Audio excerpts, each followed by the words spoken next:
Millionaire visits his abandoned home, but shocked to see his dead wife living there with his son. What he did next made him discover the truth his own mother buried for years. Hello friends.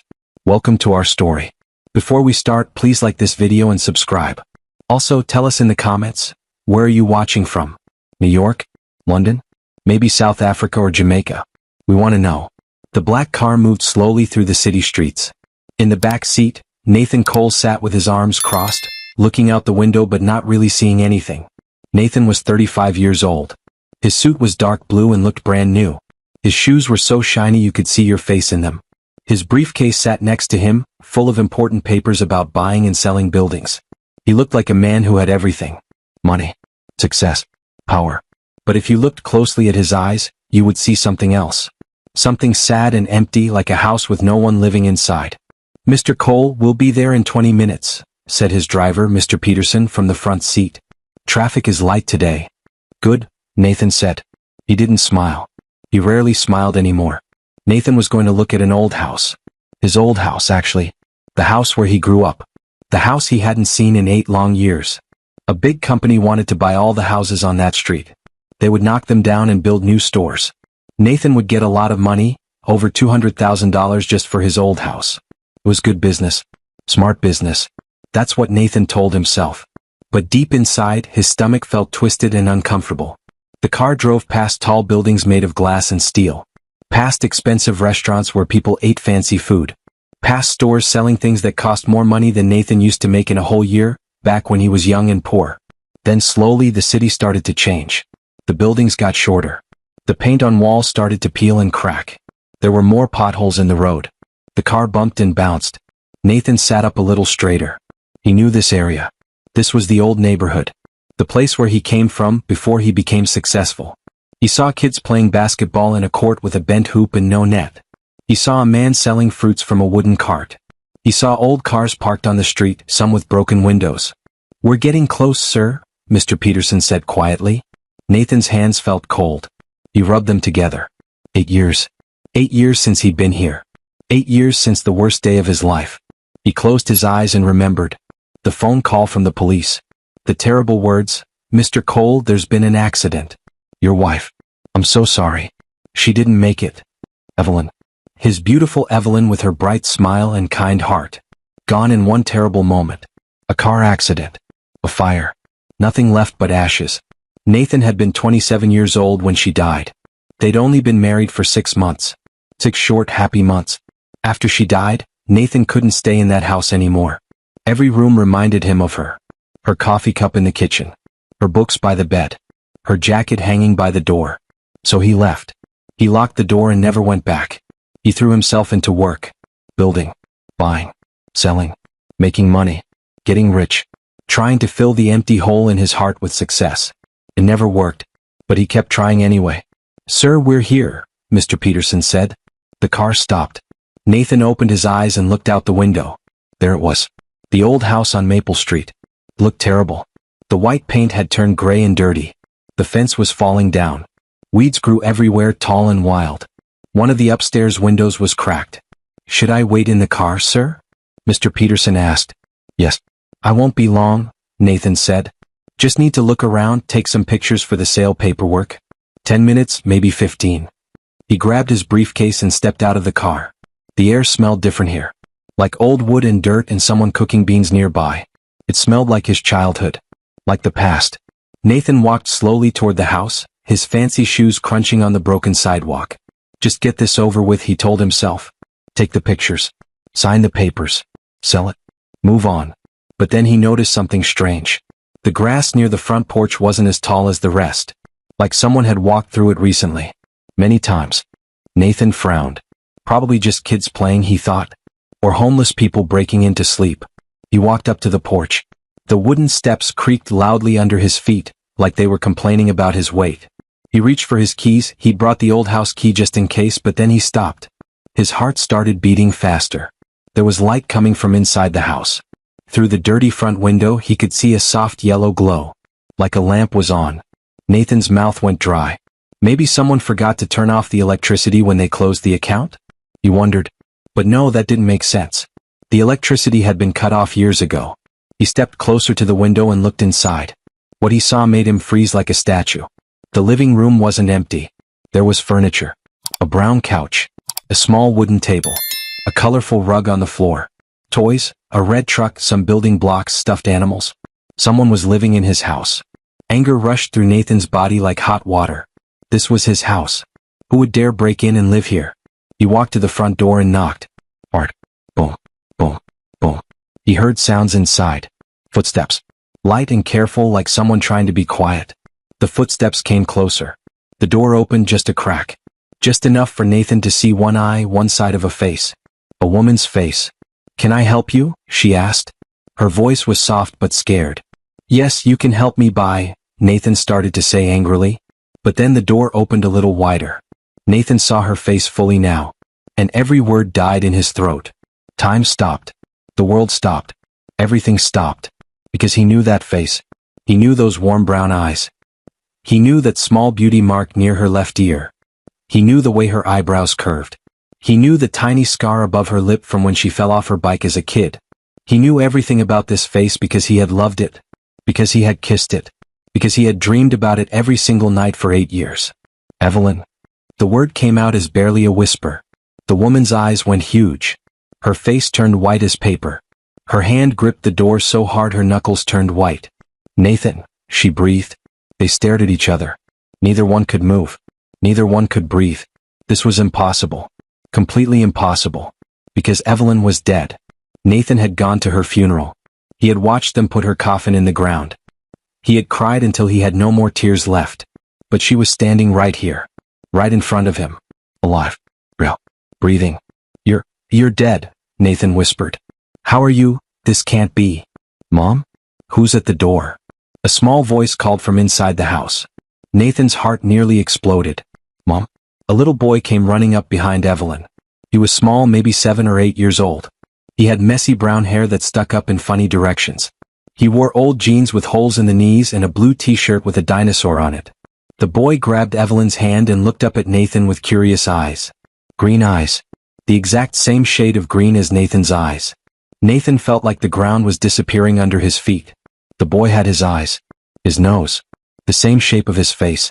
Even the same way his left ear stuck out just a tiny bit more than his right. "Mom, is this man bothering you?" the boy asked, trying to sound brave even though he looked a little scared. Nathan couldn't speak. Couldn't move. Couldn't think. Evelyn pulled the boy closer to her, protecting him. When she looked at Nathan now, there was no love in her eyes. Only fear and anger. "You need to leave," she said. Her voice was shaking. "Right now." "Evelyn, I don't understand," Nathan finally managed to say. "They told me you died. The police came to my office. They said there was an accident.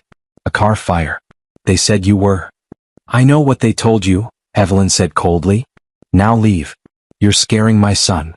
"Your son?" Nathan's voice cracked. Is he? He couldn't finish the question. But he didn't need to. The answer was right there in the boy's face. In those green eyes.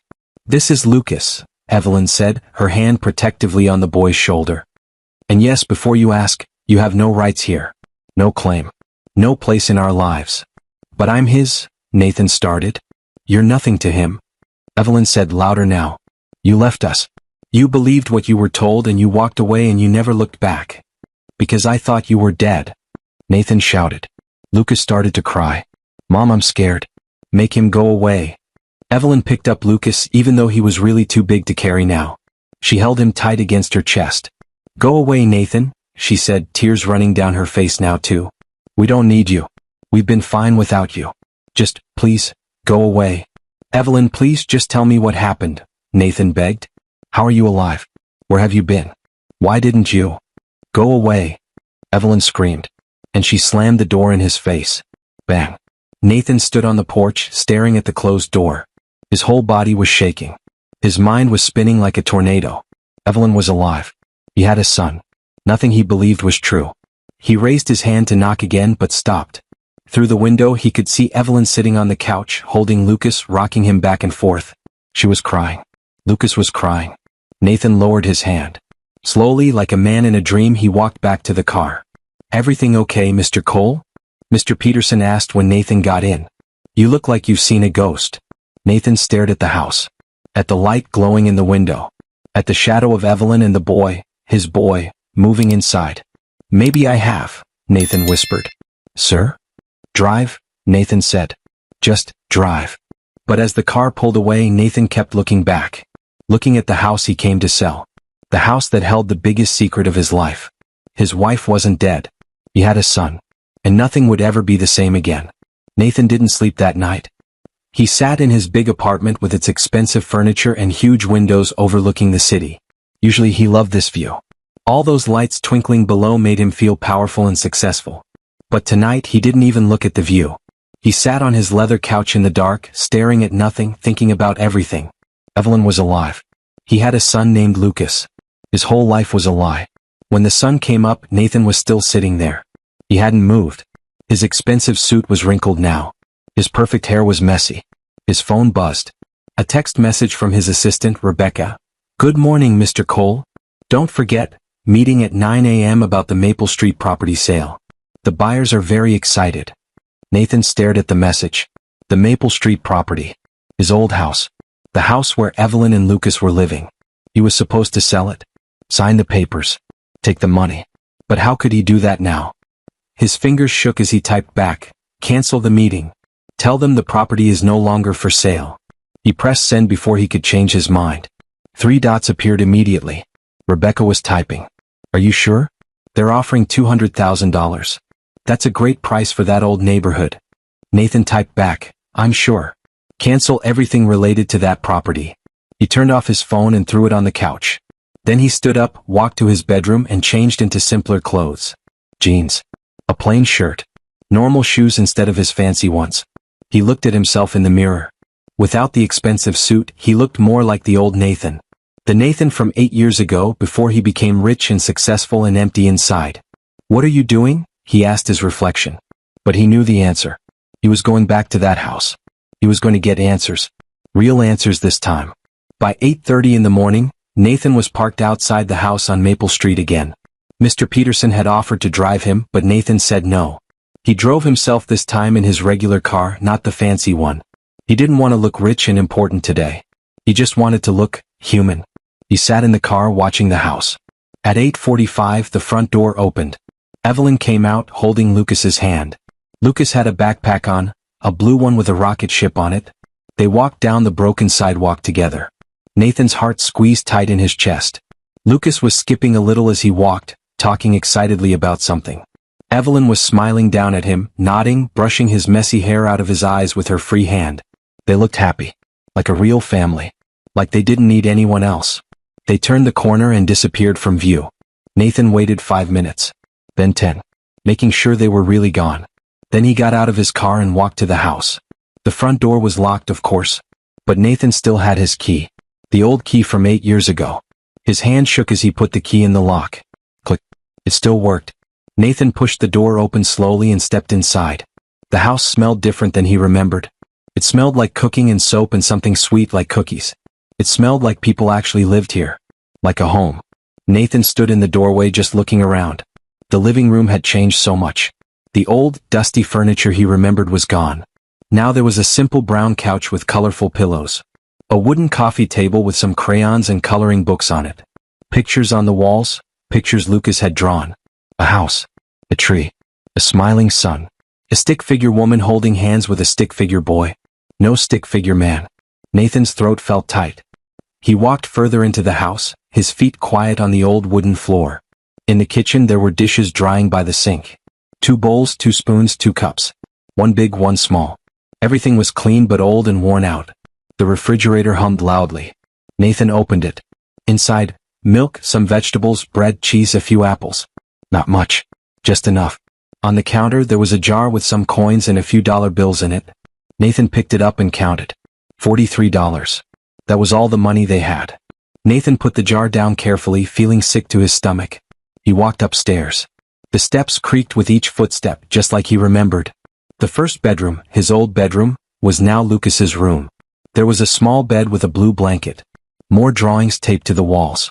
A few toys organized neatly on a shelf. Everything was old but clean. Well, cared for. On the small desk there were school papers. Nathan picked one up. Lucas Martinez. Grade 3. Math test. Score, 95%. Excellent work. Martinez. That was Evelyn's last name from before they got married. Lucas didn't have Nathan's last name. He didn't even know Nathan existed. Nathan put the paper down and walked to the next room. The door was half open. He pushed it gently. This was Evelyn's room. The bed was small, the blanket thin. There was a dresser with a cracked mirror. On top of the dresser, Nathan saw a picture frame. He walked closer. It was a photo of Lucas as a baby. He was wrapped in a blue blanket, sleeping peacefully. He looked so tiny. So perfect. Next to the picture was a small notebook. The cover said, "Important papers" in Evelyn's handwriting. Nathan knew he shouldn't look. This was private. This was wrong. But his hands moved anyway. He opened the notebook. Inside were medical bills. Lots of them. Emergency room visit, $850. Doctor appointment, $120. Medicine for Lucas, $67. Page after page after page. Some were marked paid in red pen. Others said payment plan, or still owed. Nathan's eyes started to burn with tears. While he was living in his expensive apartment, eating fancy food, wearing suits that cost thousands of dollars, Evelyn was here, struggling, working hard, raising their son alone, barely getting by. He flipped to the back of the notebook. There was an envelope, old and yellowed. Nathan's hands shook as he pulled out the paper inside. It was a birth certificate. Name, Lucas James Martinez. Date of birth, October 15, 2017. Mother, Evelyn Martinez. Father, unknown. Unknown. Nathan sat down on the bed holding the paper. His whole body felt heavy, like someone had filled him with rocks. He did the math in his head. October 2017. That was 8 months after Evelyn died. She had been pregnant when she disappeared. Pregnant with his child. And he never knew. Why? Nathan whispered to the empty room. Why didn't you tell me? Why did you run? But the room had no answers. Nathan heard a sound downstairs. The front door opening. His heart jumped into his throat. Lucas, go wash your hands before snack time. Evelyn's voice called out. Nathan stood up quickly, his mind racing. He shouldn't be here. This was breaking into her house. Her private space. But his feet wouldn't move. Mom, can I have the cookies with chocolate chips? Lucas's voice asked. Just 2. We need to save some for tomorrow. Nathan heard footsteps coming up the stairs. Small, fast footsteps. Lucas was coming upstairs. Nathan looked around quickly. He couldn't let the boy find him like this. It would scare him. He stepped quietly into the hallway just as Lucas reached the top of the stairs. They saw each other at the same time. Lucas froze. His green eyes, Nathan's eyes, went wide with fear. Mom. Lucas screamed. Mom, he's here. The man from yesterday is in our house. Nathan heard Evelyn running. Fast, panicked footsteps pounding up the stairs. She appeared at the top of the stairs, and when she saw Nathan, her face filled with anger and fear. How did you get in here? She demanded, moving quickly to put herself between Nathan and Lucas. I have a key, Nathan said. I'm sorry. I just needed to understand. You broke into my home. Evelyn's voice was shaking. Get out. Get out right now or I'm calling the police. Please, Nathan said, holding up his hands. Please just give me 5 minutes. 5 minutes to explain. Then I'll leave if you want me to. I don't want your explanations. Evelyn said. You have no right to be here. He's my son. Nathan shouted. He didn't mean to shout. But the words burst out of him like water from a broken dam. Lucas whimpered and grabbed Evelyn's shirt, hiding behind her. Evelyn's eyes filled with tears. You lost the right to say that when you believed I was dead without even questioning it. When you didn't fight for me. When you just gave up. I thought you died. Nathan said desperately. What was I supposed to fight? A car accident? A funeral? I saw the coffin, Evelyn. I watched them lower it into the ground. And you never wondered why it was a closed coffin? Evelyn asked, tears running down her face now. You never asked to see the body? You never questioned anything? Nathan opened his mouth, then closed it, because she was right. He hadn't questioned anything. He'd been so destroyed by grief that he just accepted it. Accepted what he was told. Your mother told you I died, Evelyn said, her voice bitter and cold. And you believed her. Just like you believed everything else she told you about me. Nathan felt like he'd been punched in the stomach. What are you talking about? He asked quietly. Evelyn laughed, but it wasn't a happy sound. It was a sad, broken sound. You really don't know, do you? She said. You really have no idea what she did. What, who did? Nathan asked. But even as he said it, he knew. His mother. Mom, I'm scared, Lucas whispered, still hiding behind Evelyn. Evelyn took a deep breath. She wiped her eyes. When she looked at Nathan again, her face was hard. You want 5 minutes? She said. Fine. You get 5 minutes. But not here. Not in front of Lucas. She turned to Lucas and knelt down so she was eye level with him. Baby, I need you to go to your room and put on your headphones. Listen to your music. The songs you love. Can you do that for me? Lucas nodded, but his eyes kept looking at Nathan with fear. Is that man going to hurt you? Lucas asked quietly. No, baby. No one is going to hurt anyone. We're just going to talk. Okay. Lucas nodded again and ran to his room. A few seconds later, Nathan heard a door close. Evelyn stood up and walked down the stairs. Nathan followed her. They went into the kitchen.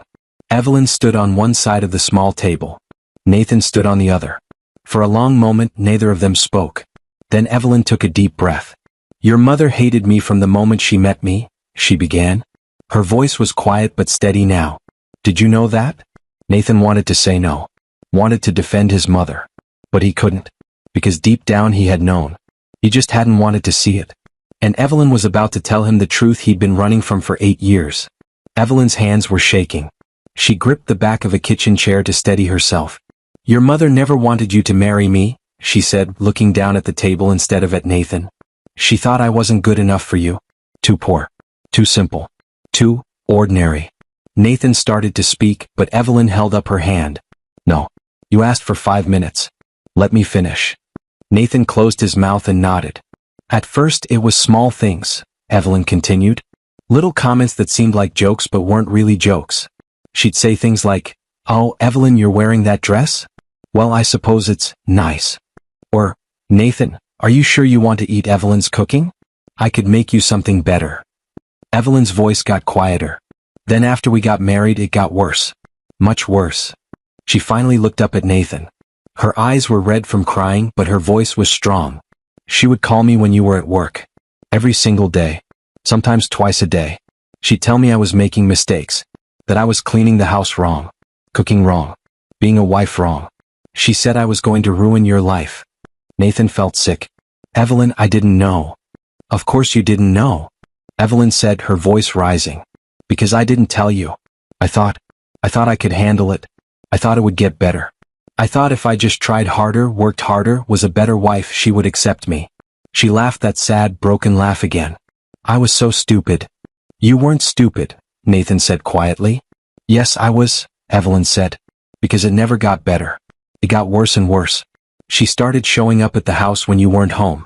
She'd walk around, touching things, moving things, criticizing everything. She'd say, this house is a mess. Nathan deserves better. You don't know how to take care of him. Evelyn's hands gripped the chair so tight her knuckles turned white. Then one day, about 2 months after we got married, I found out I was pregnant.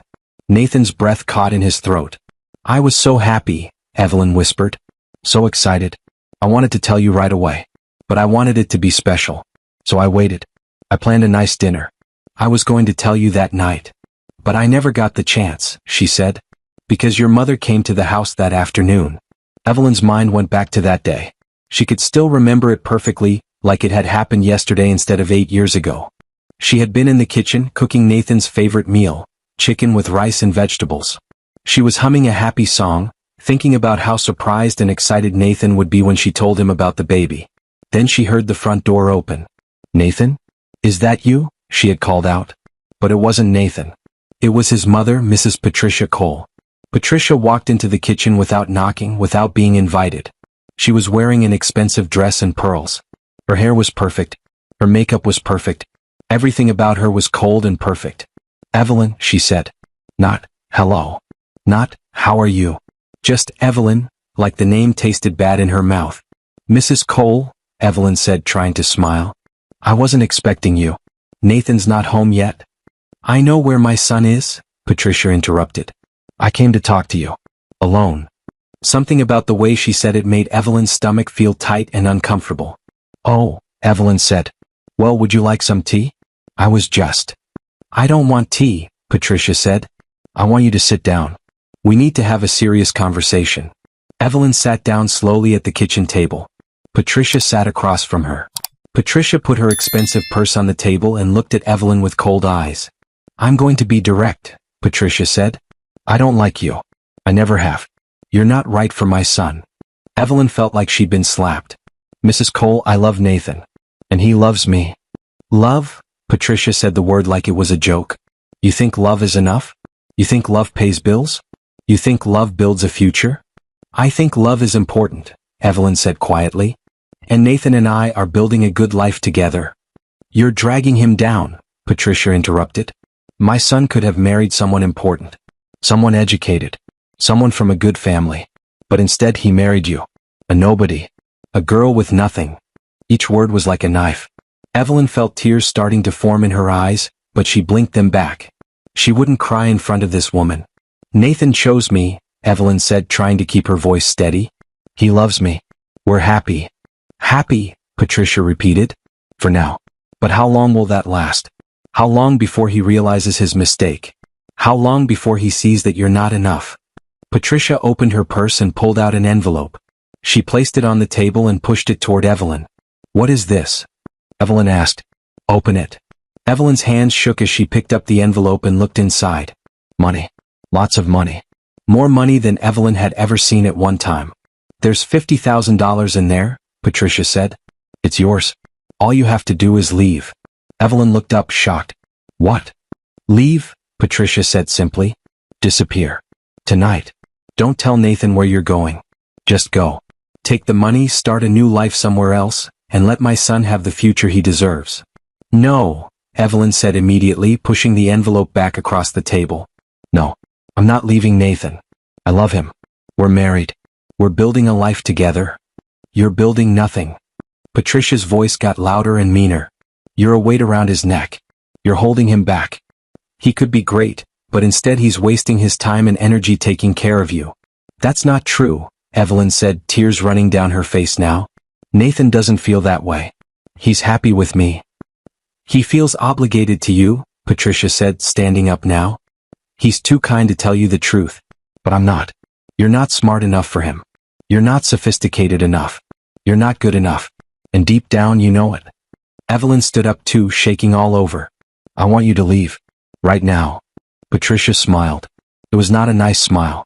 I'll leave, she said. But this conversation isn't over. Not by a long shot. You will leave my son's life, Evelyn.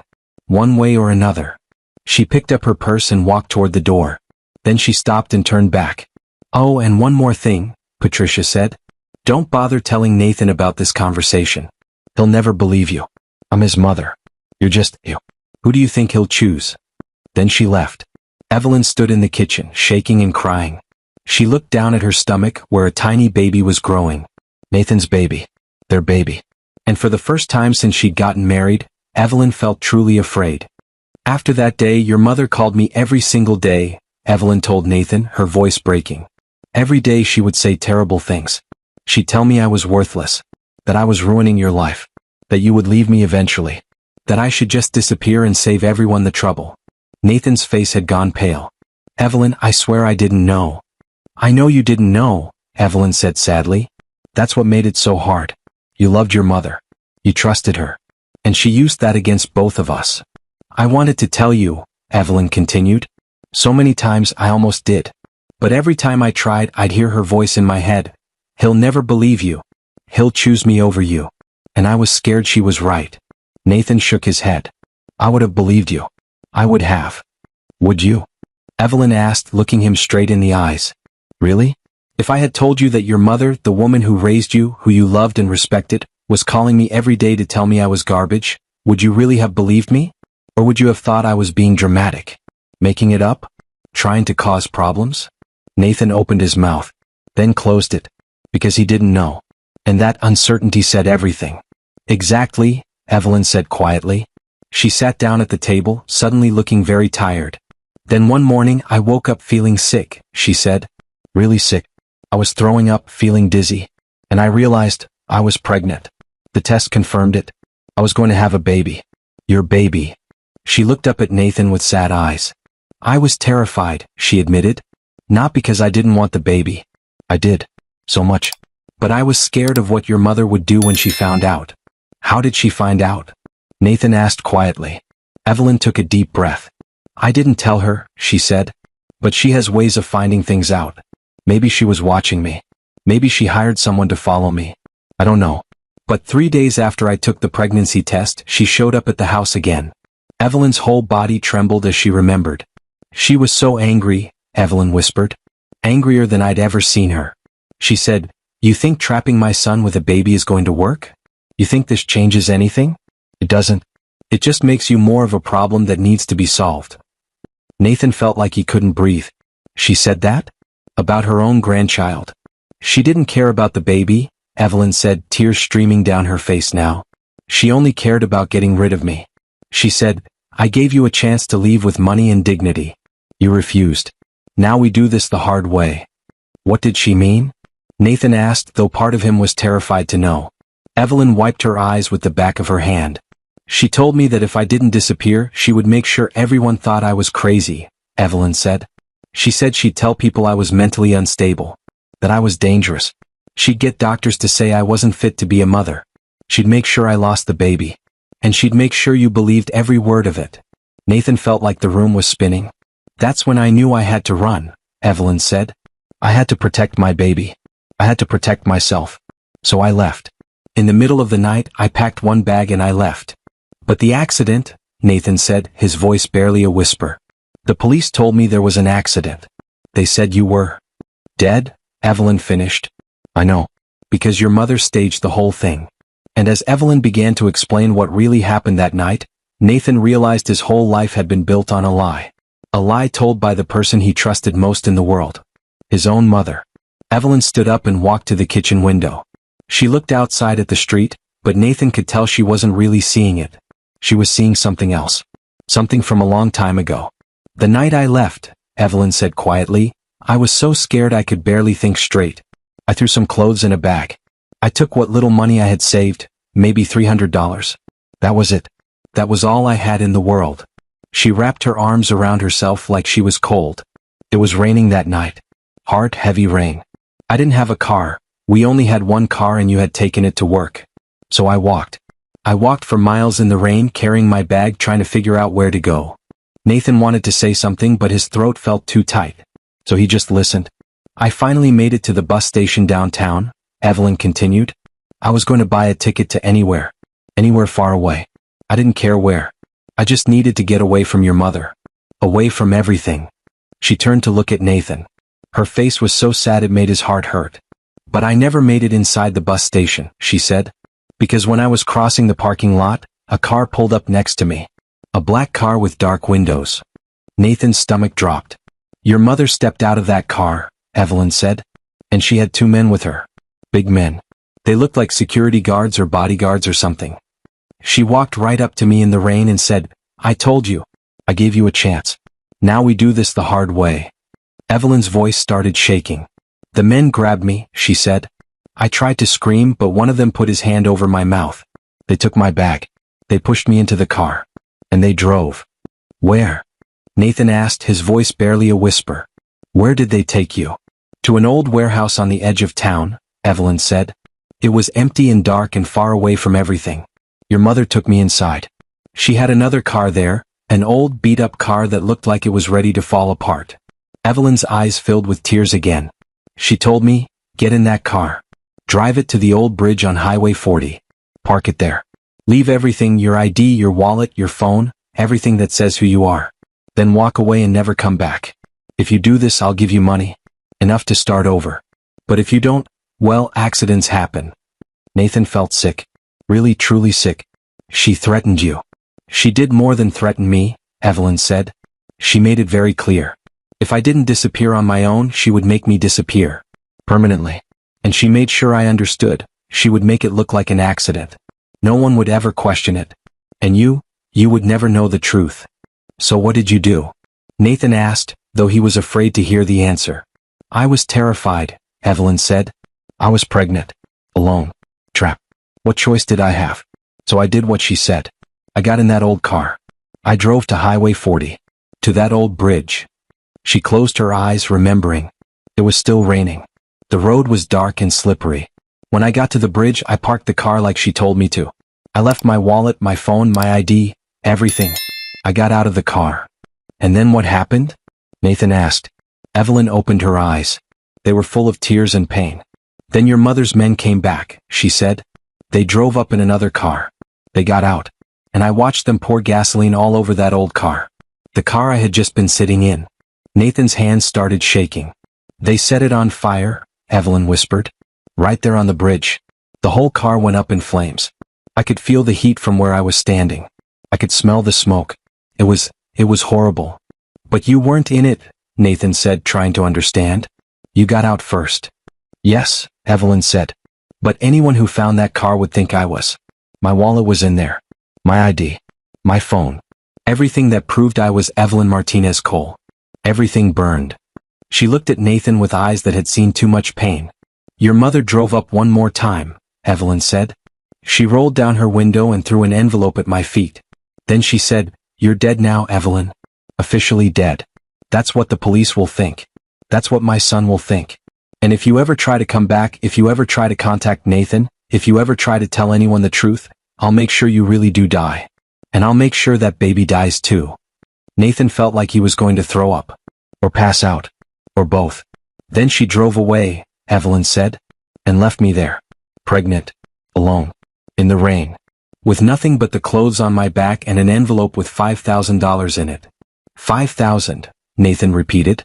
That's all she gave you? That's all I was worth to her, Evelyn said bitterly.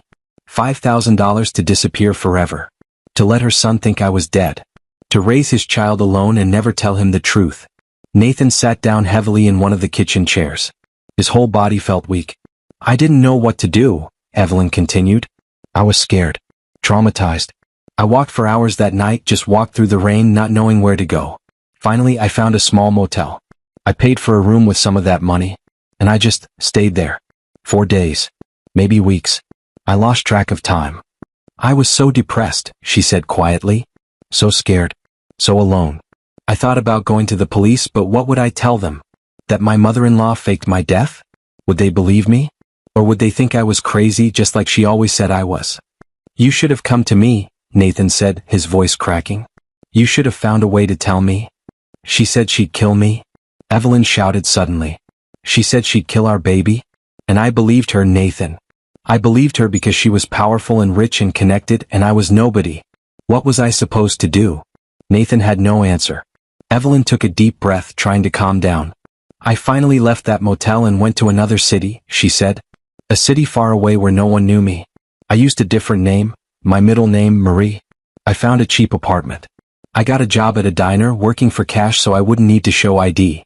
And you had the baby, Nathan said softly. Evelyn's face softened just a little bit.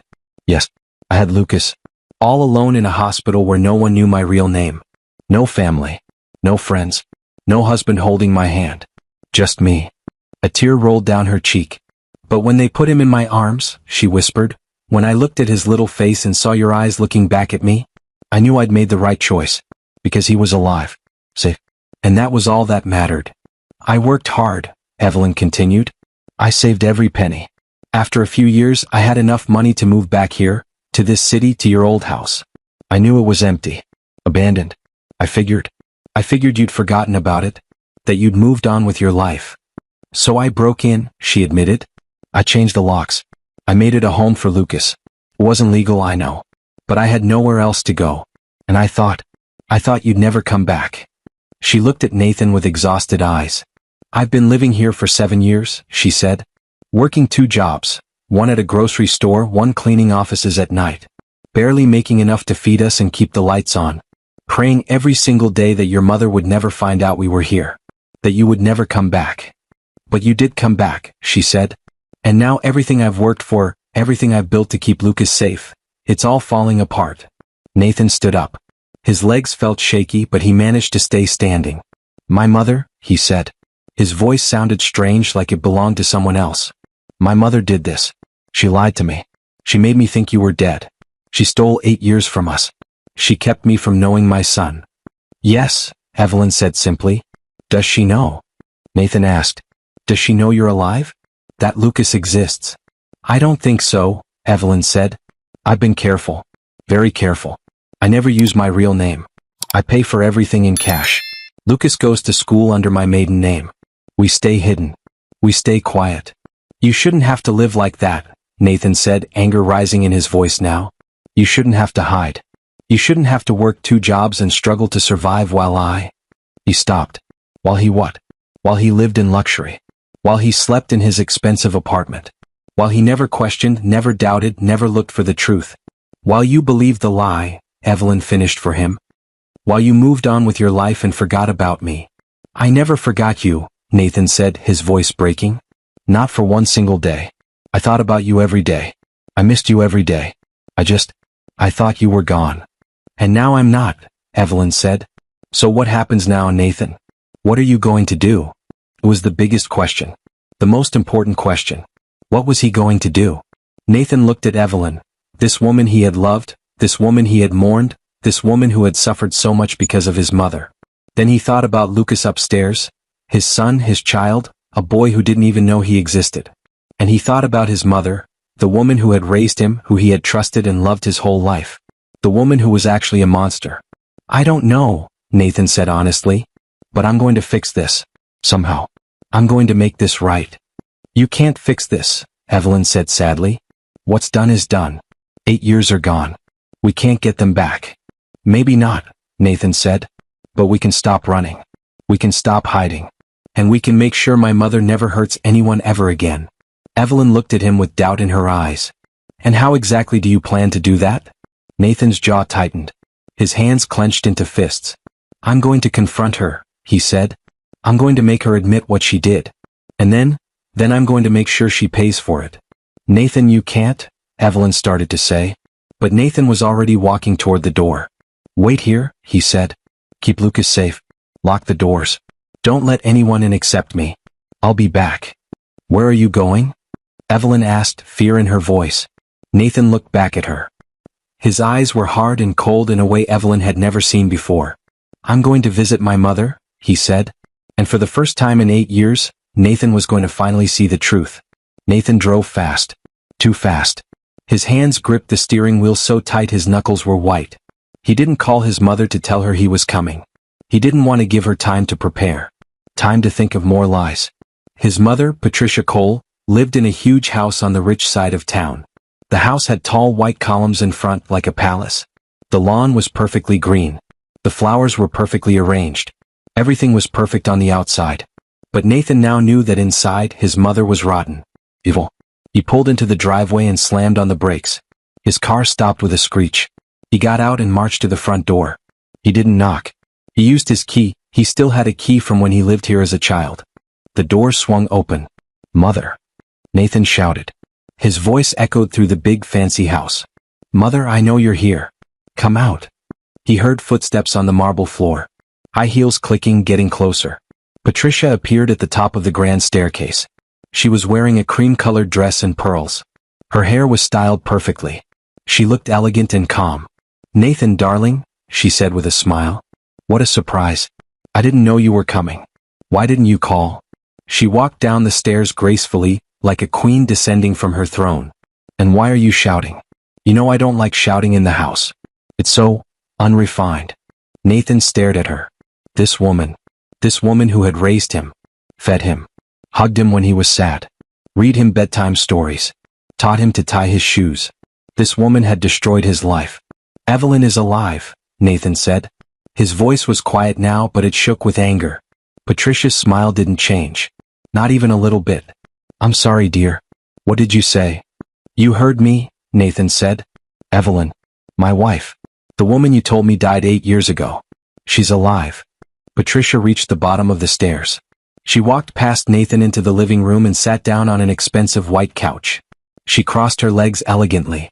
Nathan, I think you need to sit down, she said calmly. You're not making sense. Perhaps you're working too hard.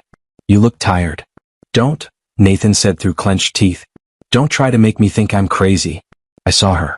I talked to her. She's alive. And she told me everything. Something flickered in Patricia's eyes. Just for a second. But then the calm mask came back. Everything? Patricia repeated. What exactly is everything? How you threatened her, Nathan said, walking into the living room. How you told her she wasn't good enough for me. How you offered her money to leave. How you terrorized her when she was pregnant with my child. Patricia picked up a teacup from the table next to her and took a sip. That's quite a story. It's not a story, Nathan said, his voice rising. It's the truth, and you know it. Patricia set down her teacup gently. She looked at Nathan with cold eyes. Let's say, hypothetically, that this woman you claim is Evelyn did tell you these things, Patricia said. Did it ever occur to you that she might be lying? Why would she lie? Nathan demanded. Money, perhaps? Patricia suggested. You're a rich man now, Nathan. A millionaire. Maybe this woman, whoever she is, saw an opportunity. Maybe she's pretending to be your dead wife to get money from you. She's not pretending. Nathan shouted. I know my own wife. I know her face, her voice, her. You knew your wife 8 years ago, Patricia interrupted. People change. Faces change. And apparently, your judgment has become quite poor if you believe this ridiculous story. Nathan felt like he was going to explode. She has my son. A boy named Lucas. He has my eyes. My face. He's 8 years old, the exact age he would be if Evelyn had been pregnant when she disappeared. Patricia's expression didn't change. Many children have green eyes, Nathan. That proves nothing. Stop lying. Nathan yelled. Just stop. I know what you did. Evelyn told me about the car. About the fire. About how you staged her death. Finally, Patricia's calm mask cracked just a little bit. Her eyes narrowed. And you believed her? Patricia asked.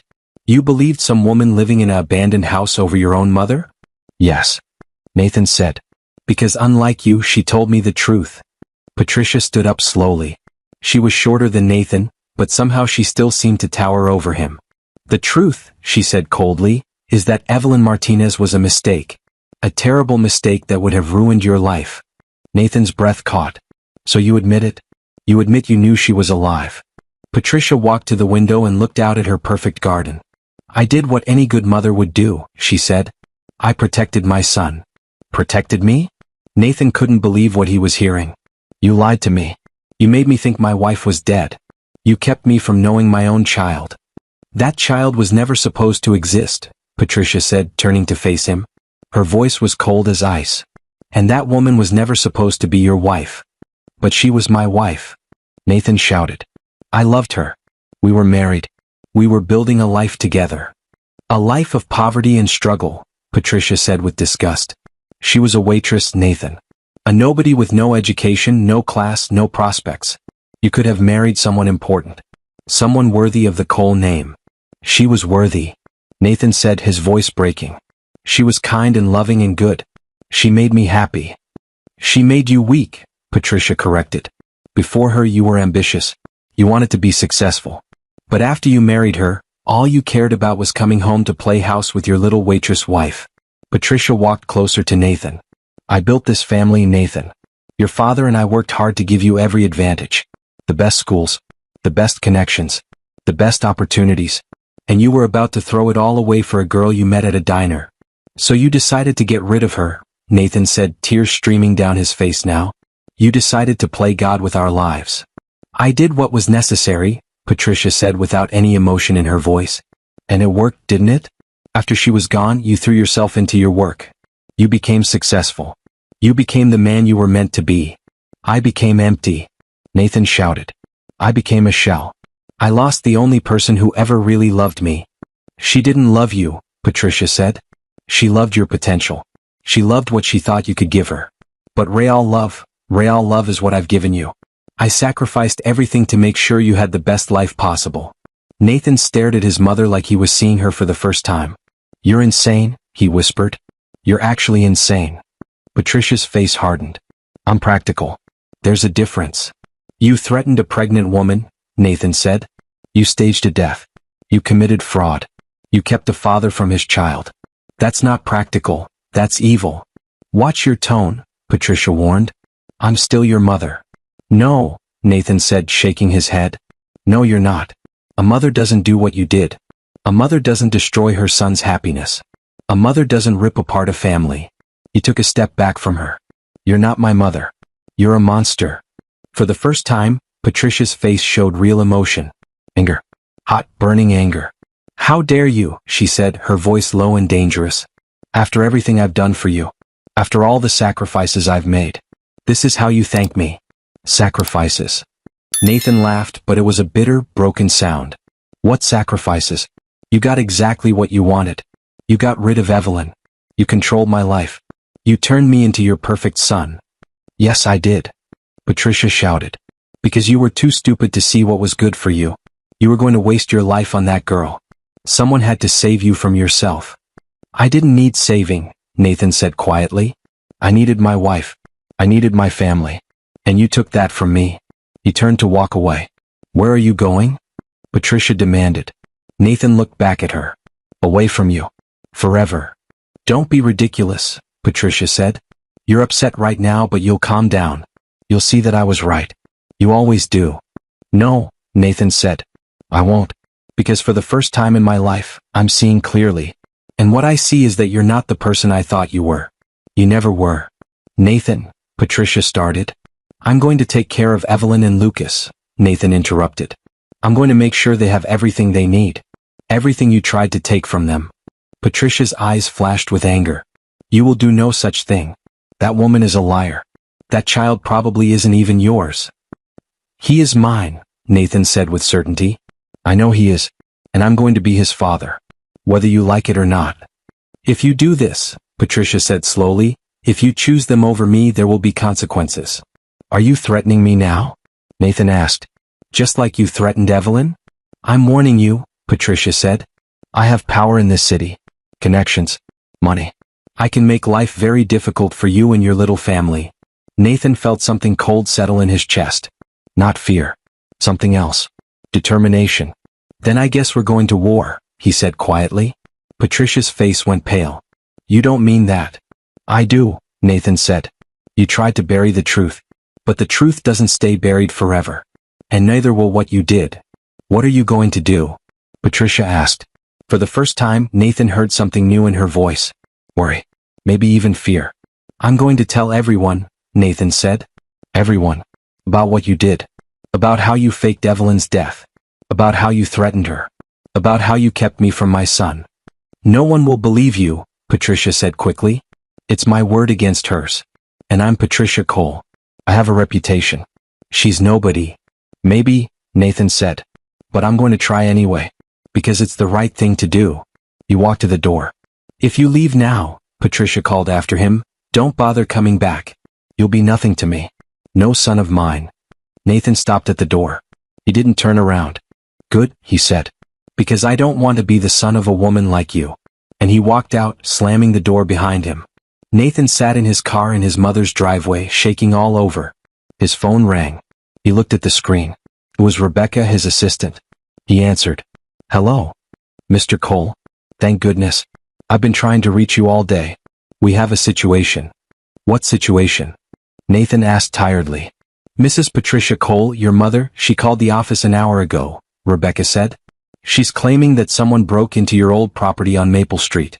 She wants you to call the police and have them removed. Nathan's blood went cold. She what?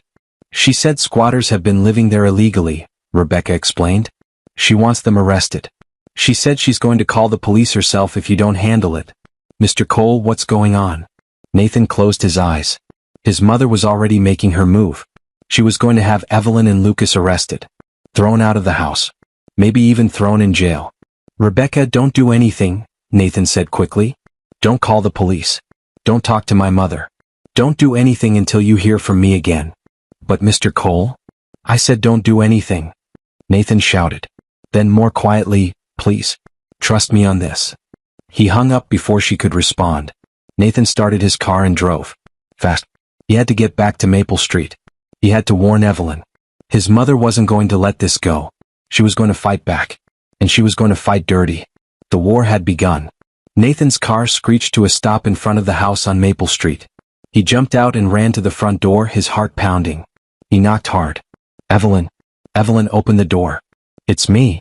The door opened quickly. Evelyn stood there, her face pale and scared. What's wrong? She asked. You look. We need to talk, Nathan said, breathing hard.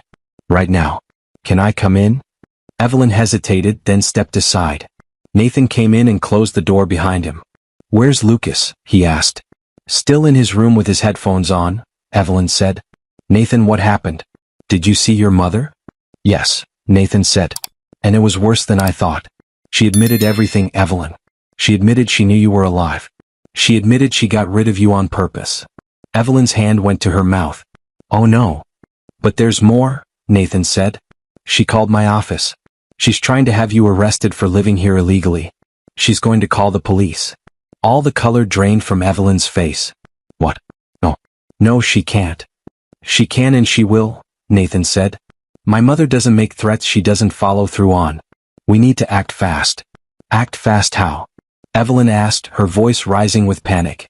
"Nathan, if the police come, they'll arrest me. They'll take Lucas. They'll put him in foster care or—" "That's not going to happen," Nathan said firmly. "I won't let it happen." "How are you going to stop it?"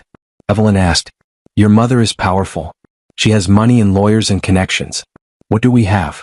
"We have the truth," Nathan said. Evelyn laughed bitterly. "The truth? Nathan, the truth doesn't matter when you're up against someone like your mother. She'll twist it. She'll make me look crazy.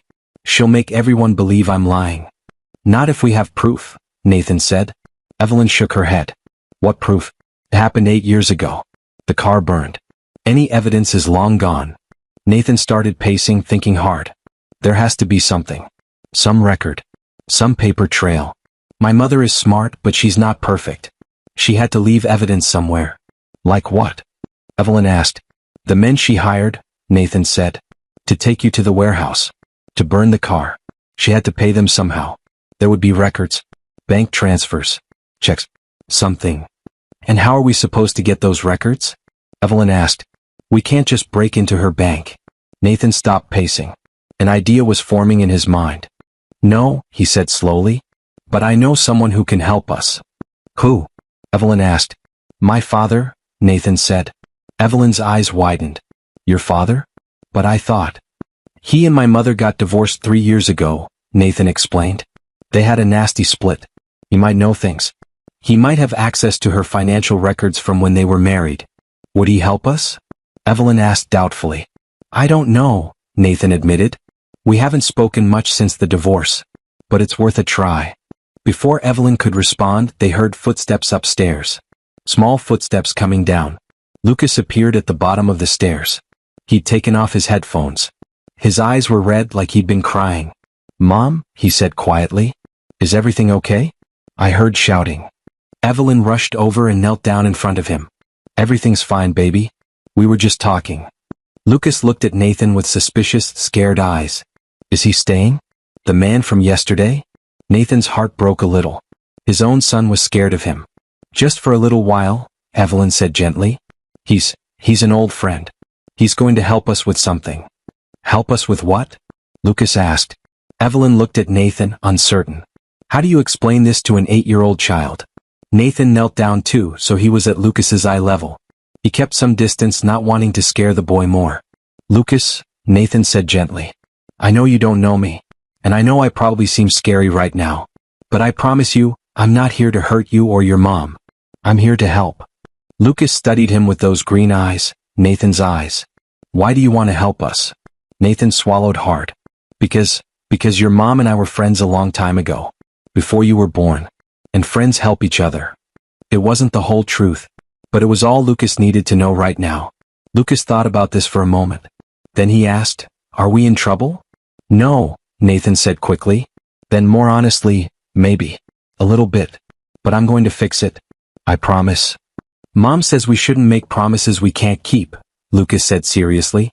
Nathan felt his throat get tight. "Your mom is very smart. But I'm going to keep this promise." "Okay." Lucas looked at his mother. Evelyn nodded slightly, telling him it was okay to trust this man. "Okay," Lucas said quietly. Nathan wanted to hug him.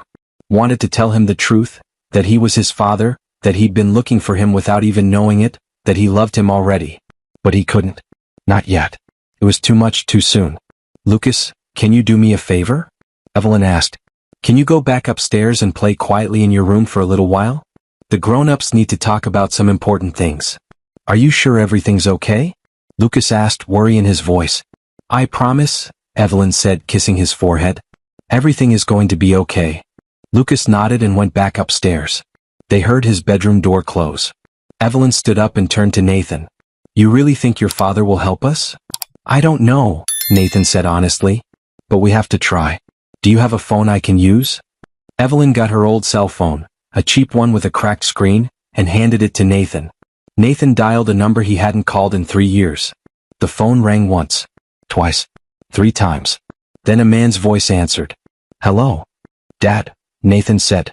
It's me, Nathan. I need your help. 30 minutes later, there was a knock at the door. Evelyn jumped, her hand flying to her chest. Is that the police? Nathan looked out the window. No. It's my father. He opened the door. Standing on the porch was a man in his 60s with gray hair and kind eyes. He was tall like Nathan, but his shoulders were a little bent, like he'd carried heavy things for too long. Nathan, the man said. Then his eyes moved to Evelyn and his mouth fell open. Evelyn? Is that really you? Hello, Mr. Cole, Evelyn said quietly. Nathan's father, Richard Cole, stepped inside like he'd seen a ghost. But we thought you were dead, Evelyn finished. I know. Richard looked at Nathan. Son, what's going on? That's what we need to talk about, Nathan said. Dad, sit down. This is going to take a while. They all sat in the small living room, Nathan and Evelyn on the couch, Richard in the old armchair. And Nathan told his father everything. He told him about finding Evelyn alive. About Lucas. About confronting his mother and hearing her confession. About the threats she made to Evelyn 8 years ago. About the staged death. Richard listened to everything without interrupting. His face got paler and paler as the story went on. When Nathan finished, Richard sat in silence for a long moment. Then he said, I knew she was capable of many things. But this, I never imagined. Did you know? Nathan asked. Did you know Evelyn was alive? No, Richard said firmly. I swear to you, son, I had no idea. When Patricia told me about the accident, I believed her. I mourned for Evelyn. I thought she was really gone. He looked at Evelyn with sad eyes. I'm so sorry. For what she did to you. For not knowing. For not protecting you. It's not your fault, Evelyn said softly. Did Mom ever say anything? Nathan asked. Anything that might have been a clue? Richard thought hard. Not about Evelyn specifically. But there were things. Strange things. Like what? Nathan leaned forward. About a month after Evelyn's supposed death, I noticed large amounts of money being withdrawn from our joint account, Richard said. When I asked Patricia about it, she said she'd made some investments. I didn't question it at the time. How much money? Nathan asked. $50,000, Richard said. Then another $20,000 a few weeks later. Nathan and Evelyn looked at each other. That could be the payments, Nathan said. To the men she hired. To cover up what she did.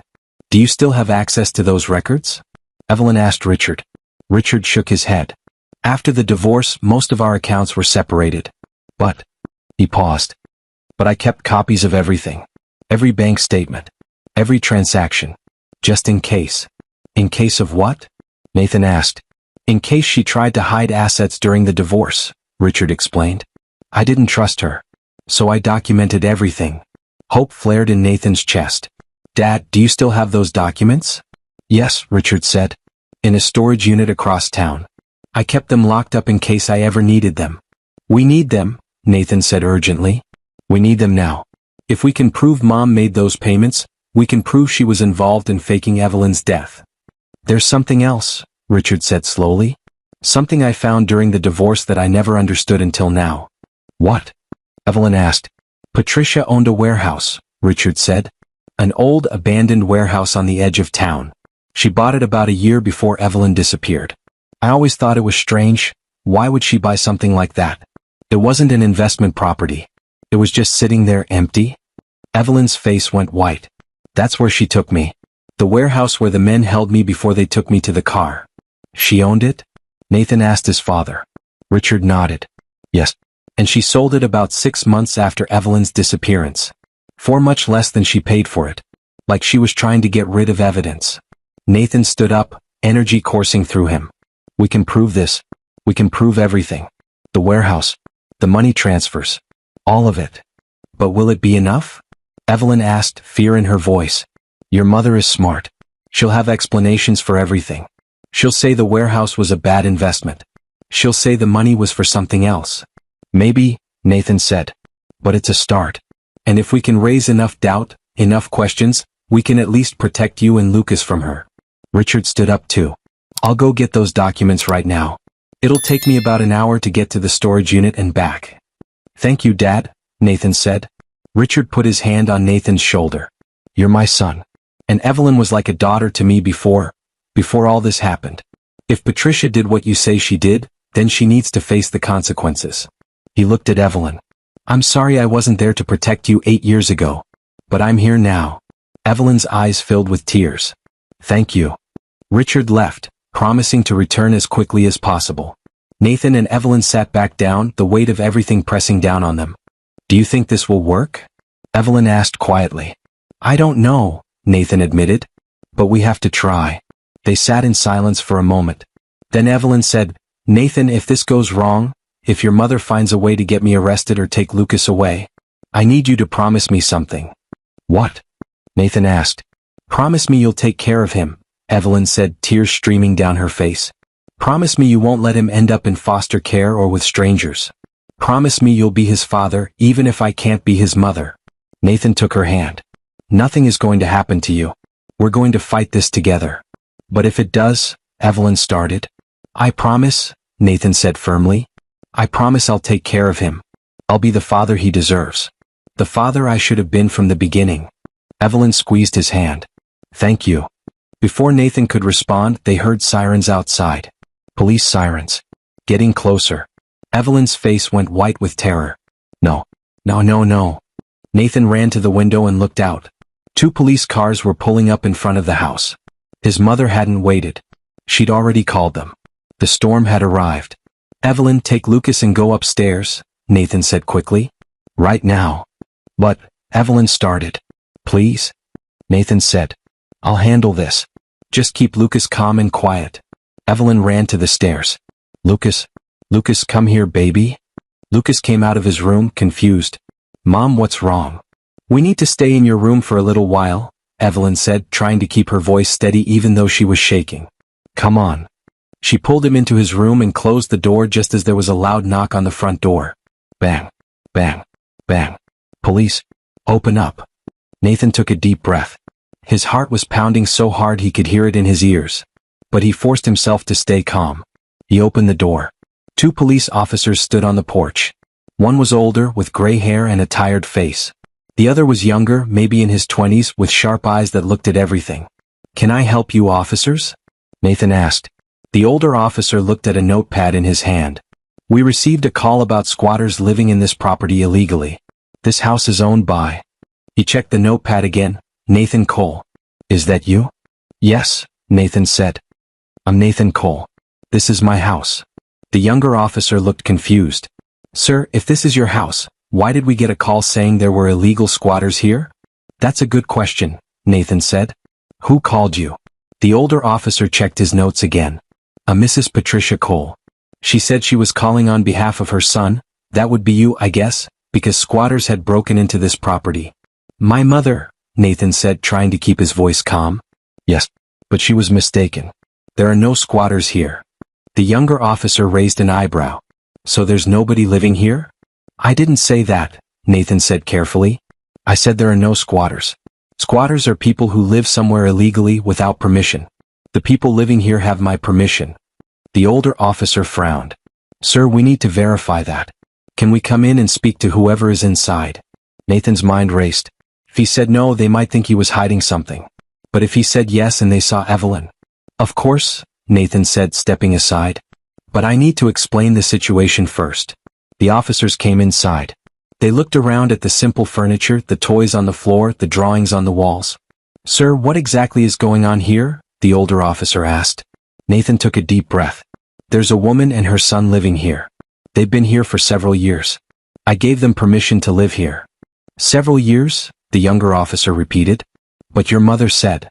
My mother doesn't know everything about my life, Nathan interrupted. Officers, this is a family matter. A complicated family matter. But I can assure you no laws are being broken here. The older officer didn't look convinced. Sir, we still need to speak to the people living here. We need to confirm your story. Why? Nathan asked. I'm the owner of this house. I'm telling you they have my permission to be here. Isn't that enough? With all due respect, sir, the older officer said, we've seen situations where people claim to have permission to be somewhere when they really don't. We need to verify. Nathan knew he was running out of options. Fine. Let me go get them. But please, there's a child up there. He's only 8 years old. He's scared. Try not to frighten him more than necessary. The officers nodded. Nathan walked to the bottom of the stairs. Evelyn, he called softly. Can you come down, please? The police need to talk to us. There was silence for a moment. Then the sound of a door opening. Footsteps on the stairs. Evelyn came down slowly, holding Lucas's hand. Lucas's eyes were wide with fear. He'd never seen police officers in his house before. The older officer's eyes widened when he saw Evelyn. Ma'am, can you state your name, please? Evelyn's voice shook. Evelyn Martinez. The officer wrote it down. And you live here? Yes, Evelyn said quietly. How long have you been living here? 7 years, Evelyn said. The younger officer looked at Nathan. And you gave her permission to live here 7 years ago? Nathan hesitated. This was the tricky part. Because 7 years ago he'd thought Evelyn was dead. He'd had no idea she was living here. But if he said that, the officers would arrest her for trespassing. Yes, Nathan lied. 7 years ago, I told Evelyn she could live here. The older officer's eyes narrowed.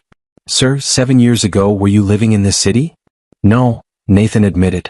I was living across town. I'd abandoned this property. So how did you give her permission if you'd abandoned it? The officer asked. Nathan's mind raced, trying to think of something that sounded believable. But before he could answer, Evelyn spoke up. I called him, she said. Everyone looked at her. 7 years ago I called Nathan.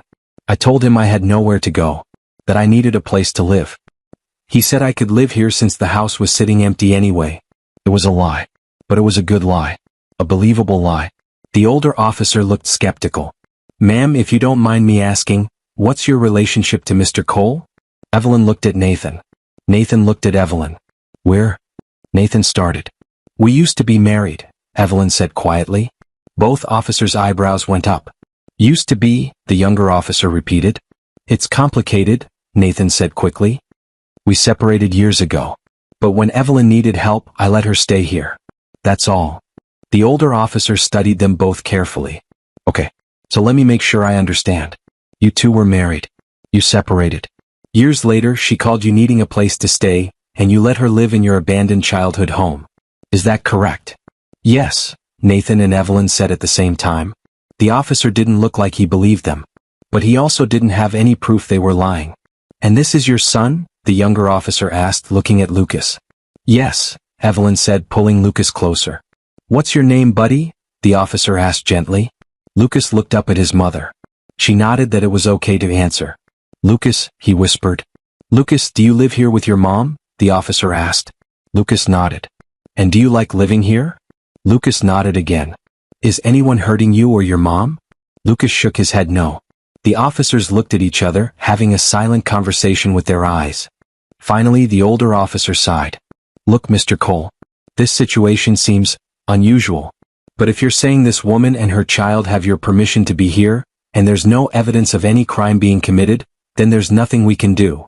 Relief flooded through Nathan. So we're good? You're not going to arrest anyone?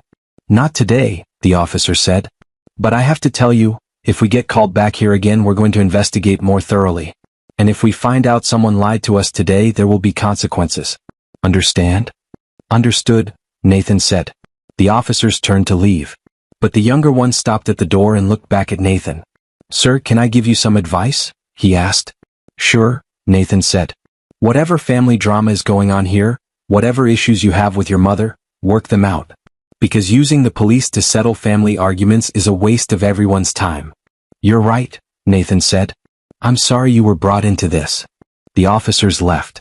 Nathan closed the door behind them and leaned against it, his legs suddenly feeling weak.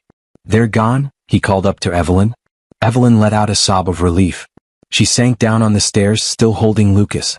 It's okay, baby, she whispered to Lucas even though she was crying. Everything's okay now. But Lucas pulled away from her. He looked at Nathan with those green eyes, eyes that were suddenly hard and angry. You lied, Lucas said. Nathan's heart sank. What? You lied to the police, Lucas said, his voice shaking. My mom didn't call you 7 years ago. I was there. We didn't know you. We broke into this house because we had nowhere else to go. Lucas, Evelyn started. No. Lucas said, tears streaming down his face now. You always tell me lying is wrong. You always say we should tell the truth. But you just lied. Both of you lied. Nathan knelt down. You're right, Lucas. We did lie. And I'm sorry you had to see that. Then why did you do it? Lucas demanded. Because sometimes, Nathan said carefully, grown-ups have to make hard choices.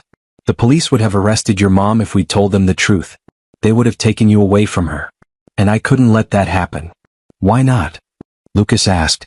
Why do you care? We don't even know you. The question hit Nathan like a punch to the gut. Because you're my son, Nathan wanted to say. Because I love you even though I just met you.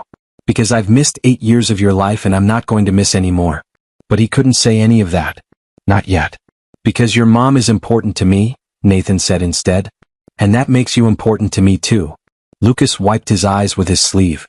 Are the police going to come back? I don't know, Nathan said honestly. Maybe. What happens if they do? Lucas asked, fear in his voice. What happens if they find out we lied? Then I'll handle it, Nathan said. I promise you, Lucas, I won't let anyone take you away from your mom. No matter what. Lucas studied him for a long moment. Then he said, my mom says promises are easy to make but hard to keep. Your mom is very smart, Nathan said. But I'm going to keep this promise. Even if it's hard. Lucas didn't say anything else. He just turned and went back upstairs to his room. Nathan stood up and looked at Evelyn. She was still sitting on the stairs, looking exhausted and scared. He's right to be angry, Evelyn said quietly. I teach him to tell the truth. And then I lie right in front of him. You did what you had to do, Nathan said. To protect him. Did I? Evelyn asked. Or did I just make things worse? Your mother is going to find out the police didn't arrest me. She's going to call them again. Or she'll come here herself. Or. Then we fight back, Nathan said firmly.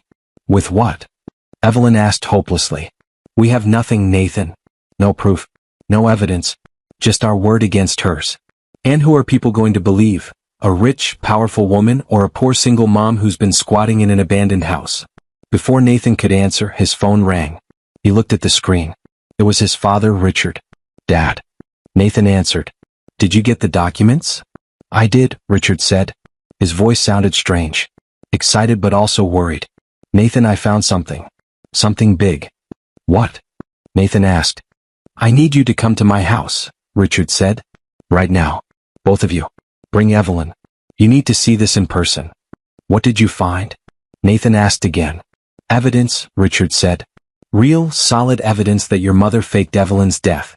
And not just evidence. I found the name of one of the men she hired. He's willing to talk. Nathan's heart started racing. What? How did you? Just come to my house, Richard interrupted. I'll explain everything when you get here. But Nathan, we can prove it. We can prove what she did. Nathan looked at Evelyn. Dad says he found evidence. Real evidence. Evelyn's eyes went wide. Are you serious? Come now, Richard said. Before your mother figures out what we're doing. Nathan hung up and grabbed Evelyn's hand. Come on, he said. This might be our chance. Our only chance. But Lucas, Evelyn started. Bring him, Nathan said. We'll all go together. I'm not leaving either of you alone right now. Not with my mother out there. Evelyn nodded and ran upstairs to get Lucas. As Nathan waited by the door, his phone buzzed with a text message. It was from his mother. The police called me. They said you're protecting squatters. I don't know what game you're playing, Nathan, but it ends now. Come see me tomorrow. Alone. Or I'll make sure that woman and her child regret the day they stepped foot in my family. Nathan deleted the message. His mother wanted a war? She was going to get one. Nathan drove fast through the city streets. Evelyn sat in the passenger seat, nervous and quiet. Lucas was in the back looking out the window with worried eyes. Where are we going? Lucas asked for the third time. To see my father, Nathan said. He has something important to show us. Is he nice? Lucas asked. Nathan smiled a little. Yes, he's very nice. You'll like him. They pulled up to a small house in a quiet neighborhood. It wasn't fancy like Patricia's mansion. It was just a normal house with a small yard and a tree in front. Richard was waiting on the porch. When he saw the car pull up, he stood and waved. They all got out. Lucas held his mother's hand tightly. "Thank you for coming so quickly," Richard said. Then he looked down at Lucas. "And you must be Lucas." Lucas hid a little behind his mother. "It's okay," Evelyn whispered. "He's a friend." Richard knelt down so he was at Lucas's level. "Hi, Lucas. I'm Richard. I'm Nathan's dad. That makes me very happy to meet you." Lucas studied him carefully. "You have the same eyes as him," he said, pointing at Nathan. Richard laughed. "I guess I do. Green eyes run in our family." "I have green eyes too," Lucas said quietly. Richard's smile got softer. "Yes, you do. Very nice green eyes." "Come inside," Richard said, standing up. "What I need to show you is in my office." They all went into the house. It was cozy and warm inside, with pictures on the walls and books on shelves. It felt like a home where people actually lived, not like Patricia's cold, perfect mansion. Richard led them to a small office. The desk was covered with papers, folders, and old photographs. "Lucas, there's a TV in the living room," Richard said gently. "Would you like to watch cartoons while the grown-ups talk about boring stuff?" Lucas looked at his mother. Evelyn nodded. "It's okay, baby. We'll be right here if you need us." Lucas left the room. They heard the TV turn on a moment later. Richard closed the office door and turned to Nathan and Evelyn. His face was serious now. "I spent the last 2 hours going through every document I saved from my marriage to Patricia," he said. "Bank statements, credit card bills, property records, everything." He picked up a folder. "And I found something. Something Patricia probably thought I'd never see." "What is it?" Nathan asked. Richard opened the folder and pulled out several papers. "These are bank statements from 8 years ago, right around the time Evelyn disappeared." He pointed to one line on the statement. "Look here. A payment of $50,000 to a company called Valley Security Services. 3 days after Evelyn's supposed death." "Valley Security Services," Evelyn repeated. "What is that?" "That's what I wondered," Richard said. "So I did some research. Valley Security Services is a private security company. They provide bodyguards, security systems, things like that. But they also do other things. Less legal things." "Like what?" Nathan asked, though he thought he already knew. "Like making problems disappear," Richard said quietly. "For the right price." Nathan felt cold. "She paid them to get rid of Evelyn." "That's what I thought too," Richard said. "So I kept digging. And I found this." He pulled out another document. 2 weeks after that first payment, there was another payment. $20,000. To the same company. "Why 2 payments?" Evelyn asked. "The first payment was probably up front," Nathan said. "The second was after the job was done." Richard nodded. "That's my guess too. But here's the really important part." He pulled out a third document. This one was a printed email. "I had access to Patricia's email during our marriage," Richard explained. "We shared an account for household stuff. When we got divorced, I downloaded all the emails just in case. I never looked through them until today." He handed the email to Nathan. "Read this." Nathan read out loud, "Mrs. Cole, the matter we discussed has been handled as requested. The vehicle was disposed of at the location you specified. All identifying materials were included. The agreed-upon story has been provided to the necessary authorities. Please send the final payment to the account number below. M. Torres, Valley Security Services." Nathan's hands shook as he held the paper. "This is it. This is proof." "But there's more," Richard said. He picked up his phone. "After I found that email, I did more research on Valley Security Services. The company went out of business 5 years ago. But I managed to track down the man who sent that email. Adams Torres." "You found him?" Evelyn asked, her voice full of hope and fear. "I did," Richard said. "And I called him. I told him I had evidence connecting him to a crime from 8 years ago. I said he had 2 choices, talk to me or talk to the police." "What did he say?" Nathan asked.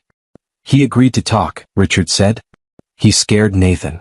He knows what he did was wrong. He's willing to testify about what Patricia hired him to do." Evelyn put her hand over her mouth. "Oh my God. We can prove it. We can actually prove what she did."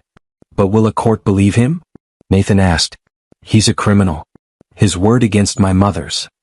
"His word plus the bank records plus the email equals a pretty strong case," Richard said. "At the very least, it would be enough to launch an investigation. And once investigators start digging into Patricia's life, Who knows what else they'll find? Nathan started pacing, his mind racing. We need to be smart about this. If we go to the police now, my mother will hire expensive lawyers. She'll tie this up in court for years. And in the meantime, she might do something to hurt Evelyn and Lucas. So what do we do? Evelyn asked. Nathan stopped pacing. An idea was forming in his mind. We confront her. But not alone. We bring Adams Torres. We bring the evidence. We make her face what she did. And then what? Richard asked. Then we give her a choice, Nathan said. She can confess to what she did and leave Evelyn and Lucas alone forever. Or we take all of this evidence to the police and let them handle it. You think she'll confess? Evelyn asked doubtfully. If she's backed into a corner with no way out? Nathan said. Maybe. She's proud, but she's also practical. If she knows she's going to lose either way, she might choose the option that gives her some control. Richard looked uncertain. Nathan, your mother is dangerous. If you corner her like this, there's no telling what she might do. I know, Nathan said. But what choice do we have? We can't just let her keep threatening Evelyn and Lucas. We have to end this. Evelyn was quiet for a long moment. Then she said, when do we do this? Tomorrow, Nathan said. I'll call Adams Torres tonight and ask him to meet us at my mother's house tomorrow afternoon. We'll bring all the evidence. And we'll finish this. I'm coming with you, Richard said firmly. Dad, you don't have to, Nathan started. Yes, I do, Richard interrupted. Patricia was my wife for 30 years. I should have seen what she was capable of. I should have protected you, and Evelyn, better. Let me help now. Nathan nodded. Okay. All of us together. Evelyn looked scared but determined. What if she doesn't confess? What if she fights back? Then we go to the police, Nathan said. And we let the law handle it. But either way, this ends tomorrow. They heard footsteps outside the office. The door opened and Lucas peeked in. Mom? I'm hungry, he said. Evelyn smiled even though her eyes were full of tears. Okay, baby. Let's find you something to eat. Richard led them to the kitchen. He made sandwiches for everyone. They sat at the kitchen table eating quietly. Lucas looked at all the serious faces around him. Why does everyone look so sad? He asked. We're not sad, Nathan said. We're just thinking about grown-up stuff. Is it about the police? Lucas asked. Are they coming back? No, Evelyn said quickly. The police are not coming back. Everything is going to be fine. Lucas didn't look convinced. He was a smart kid. He could tell something big was happening. After they ate, Richard gave Lucas some paper and crayons. Why don't you draw me a picture while the grown-ups talk a little more? Lucas sat on the floor and started drawing. The adults moved to the living room where they could watch him but talk quietly. I want to ask you something, Richard said to Nathan. Does Lucas know that you're his father? Nathan shook his head. No. Evelyn hasn't told him yet. Richard looked at Evelyn.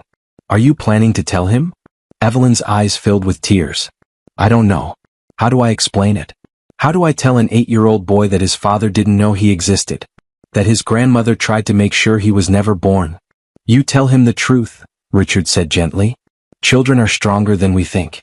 And they deserve honesty. But what if he hates me? Evelyn asked, her voice breaking. What if he hates me for keeping Nathan away from him all these years? He won't hate you, Nathan said. You were protecting him. You did what you had to do. But I kept you from him, Evelyn said, tears streaming down her face now. I kept a father from his son. That's not something you can just forgive. Nathan took her hand. Yes, it is. Because I understand why you did it. And when Lucas is older, he'll understand too. From the floor, Lucas looked up. Mom, why are you crying? Evelyn quickly wiped her eyes. I'm okay, baby. Just tired. Lucas stood up with his drawing. He'd drawn a picture of a house with 4 stick figures in front of it. A woman, a boy, and 2 men, one tall, one taller. Who are these people? Richard asked gently. Lucas pointed to each one. That's my mom. That's me. That's Nathan. And that's you. It's beautiful, Richard said, his voice thick with emotion. It's our family, Lucas said simply. The 3 adults looked at each other. None of them knew what to say. Because Lucas, in his innocent 8-year-old way, had drawn something that was both completely wrong and completely right. A family that had been broken apart by lies. A family that might, maybe, be able to come back together. If they could survive tomorrow. Later that night, Nathan drove Evelyn and Lucas back to the house on Maple Street. Lock all the doors, Nathan told Evelyn. Don't answer the door for anyone except me or my father. If you see anything suspicious, call me immediately. You think your mother will come here? Evelyn asked nervously. I don't know what she'll do, Nathan admitted. But I'm not taking any chances. He looked at Lucas, who was half asleep on his mother's shoulder. Take care of him. I always do, Evelyn said softly. Nathan wanted to hug them both. Wanted to stay and protect them. But he knew he couldn't. Not yet. Not until this was finished. Tomorrow, he said. Tomorrow we end this. Evelyn nodded. Tomorrow. Nathan waited until they were safely inside with the door locked before he drove away. As he drove through the dark streets, his phone rang. It was an unknown number. Nathan hesitated, then answered. Hello? Mr. Cole? A man's voice. Rough and nervous. This is Adams Torres. Your father called me earlier. He said you wanted to talk. Yes, Nathan said. I need you to tell me exactly what happened 8 years ago. Everything my mother paid you to do. There was silence on the other end of the line. Then Adams said, if I tell you, I could go to jail. If you don't tell me, Nathan said, you'll definitely go to jail. I have the bank records. I have the emails. I have everything I need to prove you were involved. Your only chance is to cooperate. Adams was quiet for a long time. Then he sighed. Okay, I'll tell you everything. But I want a deal. I want immunity. I can't promise that, Nathan said. But if you help us, I'll do everything I can to make sure you're treated fairly. Fine, Adams said. What do you want to know? Everything, Nathan said. Start at the beginning. And as Adams Torres began to talk, telling Nathan every detail of how his mother had hired him to fake Evelyn's death, Nathan felt something he hadn't felt in a long time. Hope. Real, genuine hope that tomorrow the truth would finally come out. And his mother's reign of lies would finally end. The next afternoon, Nathan stood outside his mother's mansion. His heart was pounding, but his face was calm. With him were 3 other people. His father, Richard, holding a folder full of evidence. Adams Torres, a nervous-looking man in his 50s with gray hair and tired eyes. And Evelyn. Nathan had told Evelyn to stay home with Lucas, to stay safe. But she refused. I've been running and hiding for 8 years, she'd said that morning. I'm done running. I need to face her. I need to look her in the eye and tell her she didn't win. So here they all were, standing in front of the house where so many lies had been born. Nathan rang the doorbell. A moment later, the door opened. Patricia stood there in a perfect dress with perfect hair and perfect makeup. Her eyes moved from Nathan to Richard to Evelyn to Adams. Her face didn't change, but Nathan saw something flicker in her eyes. Surprise. Maybe even fear. Nathan, she said coolly. I told you to come alone. Plans changed, Nathan said. We need to talk. All of us. I have nothing to say to these people, Patricia said, starting to close the door. Nathan put his foot in the doorway. You'll want to hear what we have to say. Trust me. Patricia's eyes narrowed. Is that a threat? It's a warning, Nathan said. Now let us in. Or we'll have this conversation on your front porch where all your neighbors can hear. Patricia looked up and down the street. Several neighbors were outside, working in their yards, walking dogs. They were already looking over, curious about the visitors. Patricia's jaw tightened. Fine. 5 minutes. She stepped aside and let them in. They all walked into the grand living room. Patricia sat on her white couch like a queen on a throne. The others stood, forming a semicircle around her. Well? Patricia said impatiently. What's this about? Nathan looked at his father. Richard opened the folder and pulled out the first document, the bank statement showing the $50,000 payment. This, Richard said, placing it on the coffee table in front of Patricia, is a payment you made 8 years ago to Valley Security Services. 3 days after Evelyn supposedly died. Patricia barely glanced at it. So, I hired a security company. That's not a crime. No, it's not, Nathan said. But this is. Richard placed the email on the table. The one from Adams Torres confirming that the matter had been handled. Patricia's face went pale, but she kept her voice steady. I don't know what that email means. It could be about anything. It's about faking Evelyn's death, Nathan said. And we have proof. He gestured to Adams Torres. This is Adams Torres. The man you hired. The man who burned that car on the bridge. The man who helped you make everyone think Evelyn was dead. Patricia looked at Adams with cold hatred. I've never seen this man before in my life. Yes, you have, Adams said. His voice shook, but he kept talking. 8 years ago you hired my company. You paid us $50,000 up front. You told us there was a woman, a problem that needed to disappear. You gave us her picture, her information, everything. Lies? Patricia said sharply. Complete lies. You told us to take her to your warehouse, Adams continued. The one you owned on the east side of town. You said to scare her. Make her understand she needed to leave and never come back. Then we were supposed to stage an accident. Make it look like she died. Why would I do such a thing? Patricia asked. But her voice wasn't as strong now. Because she was pregnant with my child, Nathan said, his voice hard and angry. Because she married me and you hated her for it. Because you couldn't control her, so you decided to get rid of her. Patricia stood up. This is ridiculous. You come into my home with some criminal making up stories. They're not stories, Evelyn said. It was the first time she'd spoken since they arrived. Patricia's eyes snapped to her. You're the one who started all this trouble. You're the one who trapped my son. I loved your son. Evelyn said, her voice rising. I loved him with everything I had. And you couldn't stand it because you knew he loved me too. You knew he'd choose me over you. He would never, Patricia started. But he did, Evelyn interrupted. He married me. He chose me. And that terrified you because you were losing control over him. Patricia's face twisted with anger. You were nothing. A waitress with no education, no class, no future. You would have dragged Nathan down to your level. There it is, Nathan said quietly. The truth. You never thought Evelyn was good enough. You never thought anyone was good enough. Because they weren't. Patricia shouted. I built this family. I raised you to be successful, to be important. And you were going to throw it all away for her. So you threatened her, Nathan said. You told her she wasn't worthy. You tried to buy her off. And when that didn't work, you staged her death. Patricia's hands were shaking now. You can't prove any of this. Yes, we can, Richard said. He placed more documents on the table. Bank records. Emails. Property records showing you owned that warehouse. And Adams's testimony about everything you hired him to do. Patricia looked at all the evidence spread out on her coffee table. Her perfect composure was cracking. Even if what you're saying is true, she said slowly, it was 8 years ago. The statute of limitations doesn't apply to fraud and conspiracy, Nathan interrupted. We checked. What you did is still prosecutable. Patricia sat back down. For the first time, Nathan saw real fear in her eyes. What do you want? She asked quietly. The truth, Nathan said. I want you to admit what you did. Out loud. Right now. Patricia laughed bitterly. So you can record it? Use it against me? We're not recording anything, Nathan said. This isn't about revenge. This is about making sure Evelyn and Lucas are safe. Forever. At the mention of Lucas's name, Patricia's face hardened. The child. That's what this is really about, isn't it? You think you can play father after 8 years? I am his father, Nathan said firmly. You're a stranger to him, Patricia said cruelly. You're just a man with money who can give him things. That's not being a father. You're right, Nathan said, surprising her. I'm not his father yet. But I will be. Every single day for the rest of his life.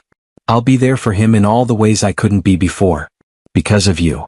Patricia stood up again, agitated. This is ridiculous. You want me to confess to something that happened 8 years ago? Fine. I'll confess. Everyone went quiet, shocked. Patricia looked at Evelyn with pure hatred. Yes, I hired Adams. Yes, I paid him to scare you. Yes, I staged your death. I did all of it. Evelyn's hand went to her mouth. But I don't regret it, Patricia continued. Not for 1 second. Because look what happened. Nathan became successful. Powerful. Rich. Without you dragging him down, he became everything I knew he could be. I became miserable. Nathan shouted. I became empty and lonely and broken. You didn't help me, you destroyed me. I saved you. Patricia shouted back. From a life of mediocrity. From wasting your potential on someone who would have held you back. She wouldn't have held me back, Nathan said, his voice thick with emotion. She would have been by my side, supporting me, loving me, making me better. The way a real partner does. He stepped closer to his mother. But you couldn't see that. Because you never understood what real love is.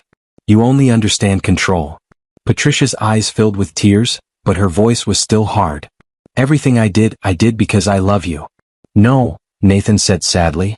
If you loved me, you would have wanted me to be happy. Even if that happiness didn't fit into your perfect plan. He pulled out a piece of paper from his pocket. This is a legal document. It says you will never contact Evelyn or Lucas again. You will never threaten them, harass them, or try to hurt them in any way. If you sign it, we won't go to the police with our evidence. Patricia stared at the paper. And if I don't sign? Then we take everything to the police today, Nathan said. The bank records, the emails, Adams's testimony, all of it. And you'll spend whatever time you have left fighting a criminal case. Maybe even going to jail. You would send your own mother to jail? Patricia asked, her voice breaking. You faked the death of my wife, Nathan said. You kept me from knowing my son for 8 years. You terrorized a pregnant woman. So yes, I would send you to jail. Without hesitation. Patricia looked around the room at all of them. At Richard, her ex-husband, holding evidence against her. At Adams, the man she'd paid to do her dirty work. At Evelyn, still alive despite everything. At Nathan, her son, looking at her like she was a stranger. She'd lost. And she knew it. Slowly, Patricia picked up the paper. She read it carefully, her hands shaking. Then she looked at Nathan one more time. If I sign this, will I ever see you again? Nathan's jaw tightened. I don't know. Maybe someday. But not for a long time. What you did. I can't just forgive that. I'm your mother, Patricia whispered. You stopped being my mother the day you decided your plans were more important than my happiness, Nathan said. A tear rolled down Patricia's cheek. She looked old suddenly. Small. Defeated. She picked up a pen from the table and signed the document. Nathan took it from her, checked the signature, and folded it carefully. It's done, he said. You stay away from them. Forever. And we stay away from you. Patricia didn't say anything. She just sat on her couch, staring at nothing. Nathan turned to leave. The others followed. But at the door, Nathan stopped and looked back one more time. His mother was still sitting there, alone in her big, perfect house. She looked smaller than he'd ever seen her. Part of him wanted to go back. To hug her. To try to fix things. But he couldn't. Not after what she'd done. Some broken things can't be fixed. So Nathan walked out the door and closed it behind him. And for the first time in 8 years he felt free. Outside, they all stood in the driveway for a moment, nobody speaking. Finally, Adams said, "What happens to me now?" Nathan looked at him. "You keep your mouth shut about all of this. You don't talk to anyone about what happened 8 years ago. And in return, we won't report you to the police." Adams nodded quickly. "Thank you. I'm sorry. For everything. I needed the money back then, but that's no excuse. What we did was wrong." "Yes, it was," Evelyn said. "But you told the truth today. That takes courage." Adams looked relieved. He shook everyone's hands and then left quickly, getting into his old car and driving away. Richard turned to Nathan and Evelyn. "What will you two do now?" Nathan and Evelyn looked at each other. "I don't know," Evelyn said honestly. "This is all so overwhelming." "You're safe now," Nathan said. "That's what matters. My mother can't hurt you anymore. You and Lucas can stop hiding. Stop running. You can finally breathe." Evelyn's eyes filled with tears. "I don't know how to do that. I've been scared for so long. I don't know how to not be scared." Nathan took her hand. "One day at a time. That's how." Richard smiled. "You're welcome to stay at my house if you need somewhere to go. All of you. I have plenty of room." "Thank you," Evelyn said. "But I think Lucas and I need to stay in our house. It's the only home he's ever known. I don't want to uproot him right now." "I understand," Richard said. He looked at Nathan. "I'm proud of you, son. What you did today took real strength." Nathan hugged his father. "I couldn't have done it without you. Thank you for believing me. For helping us." "Always," Richard said. He got in his car and drove away, leaving Nathan and Evelyn standing alone in the driveway. "So," Evelyn said. "What now?" Nathan took a deep breath. "Now I think it's time I had a real conversation with Lucas. He deserves to know the truth." Evelyn's face went pale. "Nathan, I don't know if he's ready." "He's ready," Nathan said gently. "And even if he's not, he deserves to know. We've kept secrets long enough." Evelyn nodded slowly. "Okay, but let me be there. Let me help explain." "Of course," Nathan said. They got in Nathan's car and drove back to the house on Maple Street. The house where everything had started to fall apart 8 years ago. And where, maybe, everything could finally start to come back together. When they arrived at the house, Lucas was sitting on the front porch steps, drawing with chalk. He looked up when the car pulled up. "Mom, you're back," he called out, running to meet them. Evelyn hugged him tight. "Hi, baby. Did you have a good day?" I was worried, Lucas said. You were gone a long time. I know. I'm sorry, Evelyn said. She looked at Nathan then back at Lucas. Sweetie, we need to talk to you about something important. Can we go inside? Lucas's smile faded. Am I in trouble? No, Nathan said quickly. Not at all. We just need to tell you something. Something we should have told you a long time ago. They went inside. Lucas sat on the couch between Evelyn and Nathan looking nervous. Evelyn took his hand. Lucas, do you remember when you asked me about your dad? About why he wasn't around? Lucas nodded. You said he left before I was born. That he didn't know about me. That's what I told you, Evelyn said, her voice shaking. And part of it was true. He didn't know about you. But the rest wasn't exactly right. Lucas looked confused. What do you mean? Nathan spoke up. Lucas, your dad didn't leave. He thought your mom had died. Someone lied to him and told him she was gone. So he didn't know she was alive. And he didn't know you existed. Lucas's eyes went wide. Someone lied? Who would do that? Someone who didn't want us to be a family, Evelyn said carefully. Someone who made bad choices that hurt a lot of people. Lucas was quiet for a moment, trying to understand. Then he asked the question Nathan had been dreading. So where is my dad now? Does he know about me yet? Nathan's heart was pounding so hard he thought it might burst out of his chest. Evelyn squeezed Lucas's hand. Baby, your dad has known about you for a few days now. And he wants to be part of your life. If you want him to be. Really? Lucas's face lit up. Where is he? Can I meet him? Evelyn looked at Nathan with tears in her eyes. Nathan took a deep breath. Lucas, Nathan said softly. I'm your dad. Lucas stared at him. His mouth opened but no words came out. I know this is confusing, Nathan continued. And I know I'm a stranger to you right now. But I'm your father. And I'm so sorry I wasn't there when you were born. I'm sorry I missed your first steps and your first words and every birthday. I'm sorry for all of it. Lucas looked at his mother. Is he telling the truth? Yes, baby, Evelyn said, tears streaming down her face. Nathan is your father. Lucas turned back to Nathan. He studied his face carefully. We have the same eyes, he said quietly. Yes, Nathan said. We do. And the same nose. And according to your mom, we both stick our tongue out a little when we're thinking really hard. Lucas touched his own face then looked at Nathan's face. You're really my dad? I really am, Nathan said. Lucas was quiet for a long time. Nathan and Evelyn waited, letting him process everything. Finally Lucas asked, if you're my dad, why did you stay away? Even if you thought mom was dead, you could have looked for me. You could have tried to find out if she had a baby. It was a fair question. A smart question. And it deserved an honest answer. You're right, Nathan said. I should have looked harder. I should have asked more questions. I should have never just accepted what I was told. And I will regret that for the rest of my life. He moved to kneel in front of Lucas so they were eye to eye. But I can't change the past, Nathan said. I can't get back the 8 years I missed. All I can do is promise you that from now on I will be here. Every day. For as long as you want me. What if I don't want you? Lucas asked. His voice was small and hurt. What if I'm mad at you for not being here? Then I'll understand, Nathan said. And I'll still be here. Because that's what dads do. They don't leave when things get hard. They stay. Lucas's eyes filled with tears. Everyone always leaves. Kids at school, their dads leave all the time. They promise they'll come back and then they don't. I know, Nathan said. And I know I'm asking you to trust me when I haven't earned that trust yet. But I promise you, Lucas, I'm not going anywhere. Ever. A tear rolled down Lucas's cheek. Do you promise? I promise, Nathan said. Cross my heart. Lucas looked at his mother. Mom, is he telling the truth? Will he really stay? Evelyn wiped her own tears. I think he will, baby. I really do. Lucas turned back to Nathan. For a long moment he just looked at him. Then slowly he reached out and touched Nathan's face. Like he was checking to make sure Nathan was real. You're really my dad, Lucas whispered. I'm really your dad, Nathan whispered back.